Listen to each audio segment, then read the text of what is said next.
Hey, it's your professional sarcastic man and seeker of attention, Ozchris. Here was some Alterna reviews. So, some of the titles that came out in January that I bought, I was just waiting for the last of the few to arrive via mail. So, this is my review on at least 4 of the titles that came out in January. So, we have the finale to Blood Realm with issue number 3. We have issue number 3 of Exilium, issue number 2 of Feast or Famine, and issue number 2 of Midnight Mystery. So starting off with alphabetically Blood Realm. So the finale to Blood Realm by Robert Geronimo and Thomas Mayer. So continue on into the finale. The last remaining sister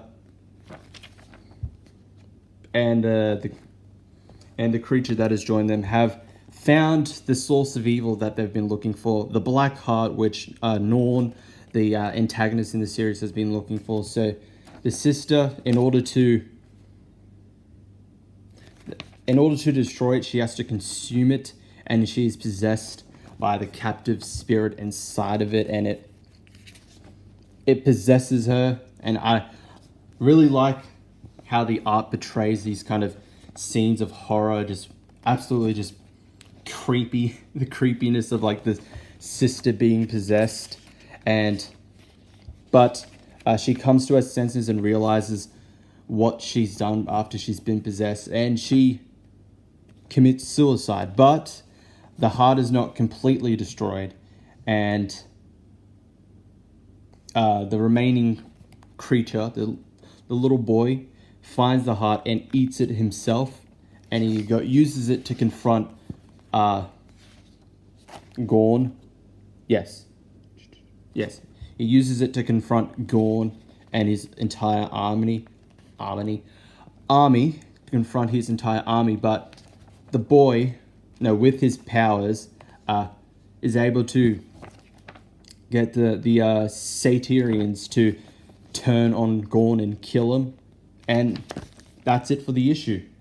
So with Blood Realm, I've really been interested to how the story has been portrayed, kind of like a folklore. Like almost all of it is just narrated, apart from the scenes with Gorn. Gorn is really the only one that actually talks. So does this captive spirit within the Black Heart. It only speaks once. But for the rest of it, it's just pretty much narrated. So as if you were sitting on a campfire and your uncle or your old grandpa, someone old there, is just like, gather around, kids. Let me tell you the tales of Blood Realm. Not really something you want to tell some kids, but okay, sure. But no, I've enjoyed Blood Realm. It's a unique comic. Definitely the art fits very well with the atmosphere of the series. Definitely a good series from Alterna. So on to Exilium by Ben Slabak, Solomon Farias, Mark Sintes, and HDE. Exilium number 3, target acquired. So the team are aboard a damaged ship, but they eventually get captured, and it's a kind of implied they were betrayed by their own leaders to do this. So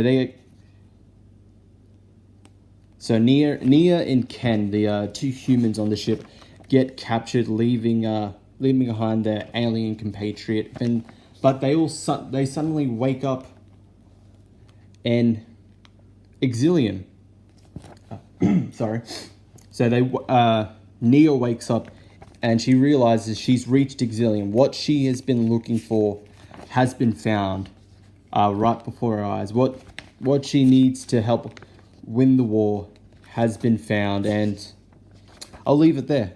It was a nice simple issue. We're at halfway mark.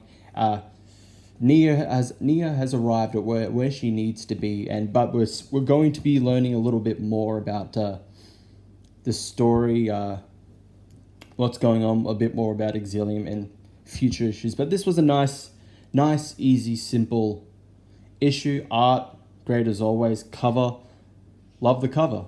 Definitely another good issue from Exilium. Feast or Famine. Welcome to a world beyond wonder. So, Nicholas Tesla and Albalian Stein, this world's versions of Nicholas Tesla and Albert Einstein, succeed in their project into venturing into a new world. That's a great double page spread right there.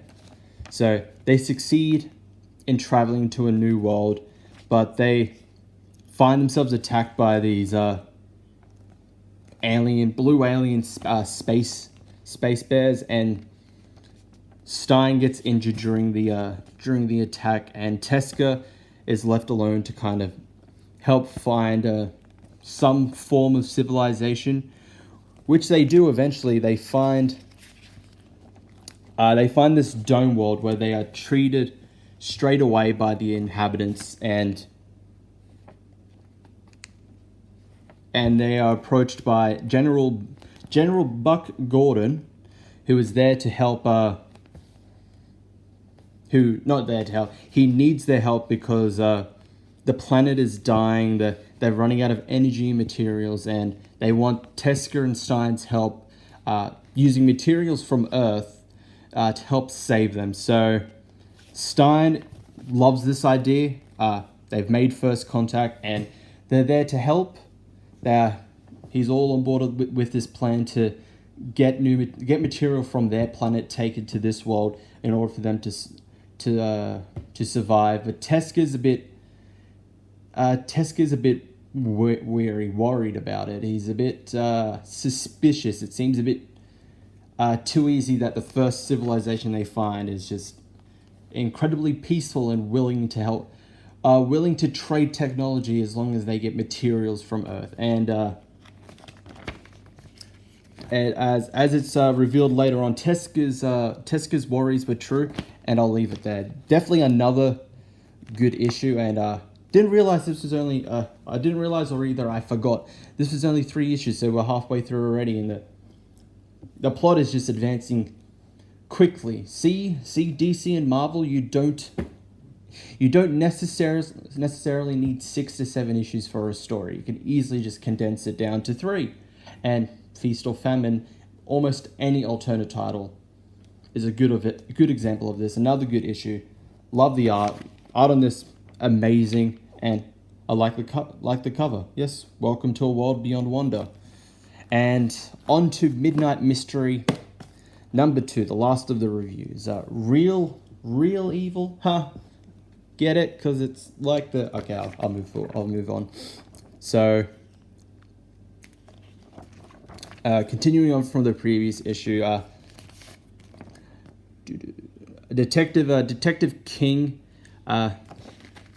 wakes up after being knocked out to find that Jasper the servant is using, I believe his name was Jack, Count Karloff's son, in order to kind of resurrect Karloff. As before he was dying, he was visited by a witch, and who said that she can keep him alive, but by transferring his soul after he dies, transferring his soul into a paper mache skull, and then transferring his soul back to a blood relative, being his missing son. Yes. Oh, go away. And it almost succeeds, and you have these scenes where this Karloff and his son are talking to one another, but Karloff's sister, Millie, arrives to stop them, and it seems like they've succeeded. The ritual has been stopped. Jasper's plans failed. Count Karloff has not been resurrected. Simple, easy as that. No, it's not, because this is only issue number 2 in a 4-issue series, and the fun isn't over yet. Definitely another good issue of Midnight Mystery by Bernie Gonzalez and Wes Locha.